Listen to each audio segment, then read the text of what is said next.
Okay, start over.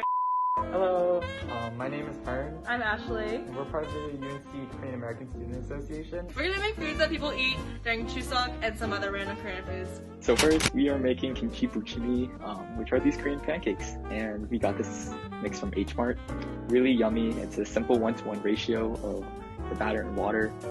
If you want to make it crispier, you can use beer instead of water as a substitute. That's what my mom does, but we only had water.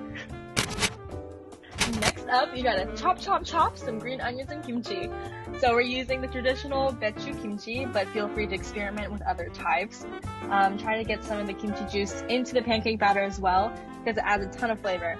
Also, don't forget a tablespoon of gochujang. While Ashley finishes mixing batter, I prep some goguma, which are these Korean sweet potatoes that are really yummy and really simple to roast. So just pop them in a preheated oven at 400 for about 40 minutes, flip them halfway, and back to the pancakes. I'm cutting the onions into long, thin strips. I'm just gonna lightly sweat them to remove any of the raw flavor, but again, this step is totally optional. You can add it straight to the batter. What does sweat mean? Just, like, they get a little onions sweat?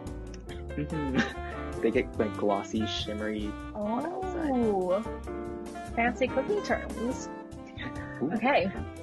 So next you want to turn on the stove onto medium-high heat and add a tablespoon or so of vegetable or neutral oil. Once the pan is hot, you want to add your batter and then make your pancakes however big you want them. So just want to spread it thin so that it cooks evenly, and you don't want any lumpy half-cooked pancakes. Enjoy this video of me trying to flip a pancake.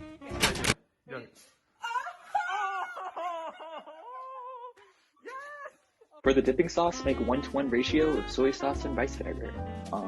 I bought the wrong thing, thinking that it was rice vinegar, but it was mirin. Still very yummy, very, very delicious, but highly recommend using rice vinegar instead. So here's our meal. At the bottom, we cut up some Korean melon. Typically, you would eat Korean pears during Chuseok, but H Mart said no.